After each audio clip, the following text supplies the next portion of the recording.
record, the only game where you go, they're going to lose that game is the Steelers. They have a pretty soft schedule, not record, schedule. They have a pretty soft schedule coming up. And I look at them and I think they have a good chance to win 10 games. Like, let's not forget, this same Ravens team, assuming they recover from COVID and everything, because that could have lasting effects. I just mentioned Cam Newton. Took him several games to get back, right? Like he had brain fog or whatever it was. Assuming that they get back to what they were. Guys, think of what they did to the Browns first game of the season. Like, they can play on both sides of the ball, and even if if the league has somewhat figured them out on offense, or their offense has taken a step back, they can still play defense. I expect the Ravens to win at least 9 games, maybe 10, and I think 10 gets them to the playoffs. I think they'll lose. I think they'll win 9 games. I don't think it'll be enough to get them to the postseason. I don't like the way that they've looked. And by the way, are we just going to summarily dismiss the Cleveland Browns? Stefanski's doing a damn good job. They're 8-3 on the year. Baker Mayfield's not really turning the ball over. Their defense is playing well, and they've got one of, if not the best running game in football. They're not Derrick Henry, but Nick Chubb and Kareem Hunt are absolutely positively no joke. And dare we say, Jarvis Landry looked good. At least this last Sunday, he looked pretty damn good without Odell Beckham Jr. on the other side of the field. So I'm just looking at it from the standpoint that we can't summarily dismiss Cleveland. Pittsburgh obviously is there. The Dallas Cowboys, as horrific as they've been defensively, let's keep in mind they're really porous against the pass. What is the Baltimore Ravens' number one problem? Throwing the damn football. That's not what Lamar Jackson and them have done best. They've got the 31st ranked passing attack in the NFL. It is entirely plausible that they'll win 9 games. But with Indy, with Cleveland, with Miami, it's also plausible that it ain't going to be enough. And that's what I foresee happening. I think the Ravens end up making it. I think, listen, this team, I think, finds a way. I know they're going. I don't think they're going to beat the Steelers, but I think after that, I side with Max. I think they have a pretty soft schedule. They can take advantage of. I think they beat the Browns. I think they have they got the heads up against the Colts, right? So they're going to be in a chase with that of trying to just match wins with that. But this is a good football team. Don't forget Williams and Calais Campbell, who have both been out. Brandon Williams and Calais Campbell, who have both been out for that Ravens defense the last few weeks. Those guys coming back, and again, I don't know with the COVID if they play this week. I mean, I don't even know who's in, who's out at this point. But as they come back to the fold, this will be a much better defense that will continue to push and press teams that I think has been lacking the last couple of weeks. Again, offensively, they got to figure it out. I think Harbaugh does a good job of getting this team rallied towards the end of the season. I think ultimately they make that push and get in. Stephen A., you brought up something that I've been wanting to mention about Baker and the Browns. Baker has limited upside. We can see that. But you're right. He plays better without Odell. And Odell is a baller. Odell is a great player in his prime. This is what I was saying when I originally said the Browns should trade Odell. It's Baker and Odell don't mix. You got to separate those two so they can both have success. But you're right. The Browns on offense look better without Odell, which is insane. They need to separate Baker and Odell.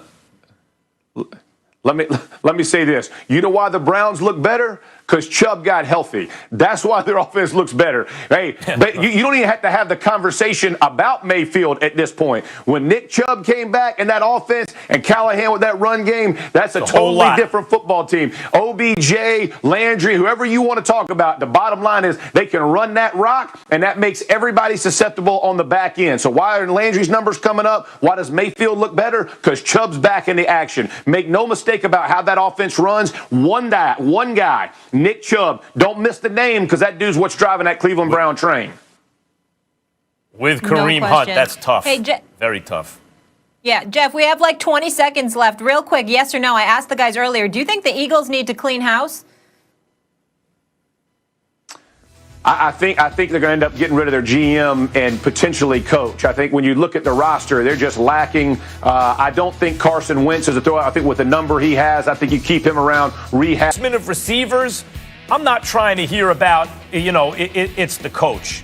It's as much the quarterback as the coach. It's just when we say it's, what's the it's we're referring to? That they're 7-5? That they're going to wind up with 10 wins? Guys, I'm just pointing out, that's what they were supposed to do. Okay, Stephen A., if you say, you like them for 11, all right, you got a whistle here, a call there, a play here, a PI there. That could be the difference between 10 or 11. But they were, to me, and the odds makers thought they're either a 9 or a 10 win team. I'll take 10. That's what they're heading for. This is what you got. Brady's not going to suddenly become an MVP again. He's not that player anymore. He's a professional quarterback. He's a starter, and he's got a lot of weapons on the team, and so they're winning. They're winning more than they're losing, which is what you should expect.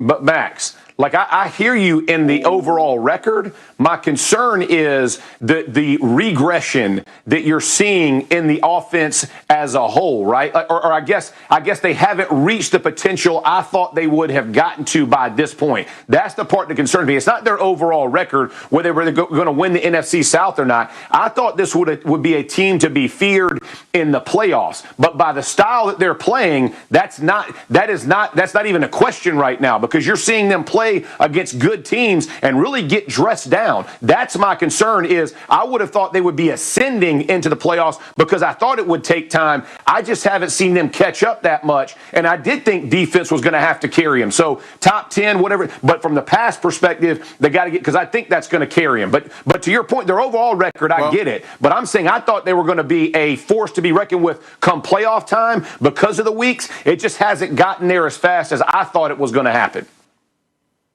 Well, Jeff, this is the thing, and you brought up blocking, which obviously you would know like the back of your hand. And the bottom line is this: you're talking about blitz packages, in terms of picking up blitzes and things of that nature. Your running backs blocking for you. You making sure to assist in the level of protection that you might need, because Tom Brady is 43 years of age, and even when he was in his 30s and his 20s, he wasn't mobile. So you damn sure know he's not mobile now. I think the reason why I keep bringing up Arians is because he is a respected coach. We all respect him. We respect the job he did in Indy. We respect the job he did in Arizona. We understand it, and we love his personality. The flip side to it is this: when we look at who Tom Brady played for the first 19 years or so of his career, it was a guy in Bill Belichick that kept the mistakes at a minimum and camouflaged the deficiencies.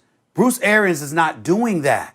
So we can look at Tom Brady, but ultimately, if we're going to compare Tom Brady to who he once was, why don't we get to compare Bruce Arians to who Tom Brady once had? Because he has 6 titles and 9 Super Bowl appearances. And here you are, Bruce Arians, with these bevy of weapons, and you no longer have a quarterback that's throwing 30 interceptions in a season, and still somehow, some way, there's always a problem. It's the defense. It's the secondary. It's not underutilizing the running game. Leonard Fournette suddenly can't run the football for some inexplicable reason. We're pointing to a few things that have very little to do with Tom Brady. So who else are we supposed to look at? Well, okay, but you're comparing him to the best who ever did it. And if we're talking about, going into this season, this wasn't about Arians to Belichick or even Brady to Cam. This is about Brady. But is it a comparison, Max? Belichick's one game under 500. But is it a comparison or simply asking him to do his job? Well, but Arians can coach. He's just not Belichick. Belichick, one game under 500, his quarterback had COVID.